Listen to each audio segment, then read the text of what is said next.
Kamis 24 November 2016 lalu, Aiko Sarwosri atau lebih dikenal dengan sebutan Chef Aiko resmi melaporkan Robby Abbas ke Polda Metro Jaya. Chef berwajah cantik dan seksi itu melaporkan mantan terpidana kasus mucikari artis tersebut atas dugaan pencemaran nama baik serta fitnah. Chef Aiko merasa Robby telah memfitnahnya dengan menyebutkan pernah menjadi tukang pijit plus-plus dan menjadi anak buah Robby. Langkah hukum yang ditempuh Chef Aiko mendapatkan dukungan dari artis Sinta Bahir yang namanya juga sempat diseret Robby dalam kasus prostitusi artis. Telah kita laporkan dengan dugaan pasal pencemaran nama baik 310 311 atau 27 pasal 3 Jungto pasal 45. Ini kan ancaman hukumannya 6 tahun, di atas 5 tahun hukuman ancamannya untuk Robby Abbas. Saya support banget sama Aiko. Kebetulan kemarin begitu Aiko kena ini saya yang telepon Aiko, terus dia ya komunikasi, kita ketemuan dan ya udah. Gitu. Saya sangat mensupport si Aiko. Semoga masalah ini cepat selesai dan tidak ada korban-korban berikutnya lagi. Ungkapan Sinta itu menegaskan sikapnya yang mendukung langkah Aiko untuk mempolisikan Robby. Namun bagaimana dengan Sinta sendiri? Apakah ada rencana untuk juga mengikuti jejak Aiko menyeret Robby ke jalur hukum? Kemarin memang saya konsen dengan masalah pribadi saya sendiri, saya konsen dengan mau lahiran, konsen dengan saya perceraian, konsen dengan ibu saya meninggal gitu loh. Itu bukan masalah yang kecil buat saya, itu untuk saya berdiri lagi itu sangat berat, apalagi dengan adanya berita ini gitu, dia menyeret-nyeret nama saya gitu kan. Itu cuman ya sekarang kan saya udah siap, udah ini saya nggak bisa ngomong apa-apa, sekarang ini saya nggak bisa komen apa-apa, tapi kita lihat aja nanti.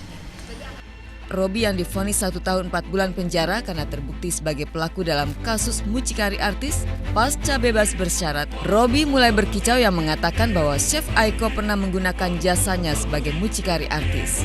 Hal tersebut dilakukan Robby lantaran ia merasa telah dijadikan tumbal, sedangkan sang artis yang menikmati untung dari jasanya justru bebas tak tersentuh hukum.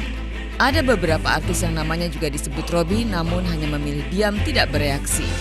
Beda dengan Chef Aiko yang langsung bereaksi dengan mengambil langkah hukum atas kata-kata sumbang Robby. Nanti saya akan buktikan di jalur hukum. Saya akan tunjukkan siapa yang benar, siapa yang salah. Iya fakta. Semua orang di lingkungan aku yang aku tinggal sekarang juga tahu kok siapa Aiko, siapa Tasya. Dulu dia namanya Tasya sebelum ganti nama Aiko. Robby berani mempertanggungjawabkan apa yang telah diucapkannya dengan bukti-bukti yang dimilikinya. Kalau nggak mengaku itu urusan dia. Yang penting kan dia bilang dari hasil postingan itu katanya aku berbohong lah, aku pencemaran nama baik. Apa yang aku cemarkan? Nggak ada yang aku cemarkan. Kenapa saya ada di bilang tukang pijat? Karena waktu itu di Medan saya ngekos di daerah di dalam gedung panti pijat tapi tunanetra. Itu panti pijat tunanetra, bukan panti pijat yang plus gitu loh. Chef Aiko yakin Robby tidak punya bukti terkait tuduhan yang ditujukan kepadanya. Sebab itulah jika tak ingin kembali lagi ke penjara, Robby memang harus membuktikan ucapan yang dinilai Aiko sebagai tuduhan. Lantas bagaimana dengan Sinta Bahir? Apakah cukup hanya dengan mendukung Chef Aiko saja? Buktiin aja kartu asnya tuh apa gitu loh. Nah yang dia sebut aib itu apa gitu. Saksi itu silahkan datang. Saksi kan gak cukup saksi, harus ada bukti pendukung juga. Dia bilang saya jual beli. Saya berarti penjual. Siapa pembelinya?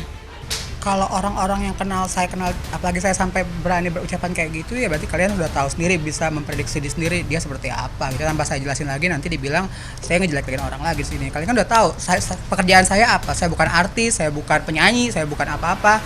Saya infotainment yang saya buat nyari apa? Buat nyari informasi. Ya kan, bukan nyari apa-apa, buat nyari mengorek berita dari saya yang saya tahu. Saya kerjanya apa kan kalian tahu gitu. Ya, saya sangat menyayangkan dengan ulahnya si RA gitu ya. Kita di sini semuanya sama-sama orang mau cari uang gitu loh. Nggak usahlah kita mau cari panggung, memantikan karakter seseorang gitu kan. Dan kalau itu fitnah itu bisa berakibat buat dianya sendiri. dan nggak selamanya orang itu diam gitu. Kadang-kadang diam itu mempersiapkan semuanya.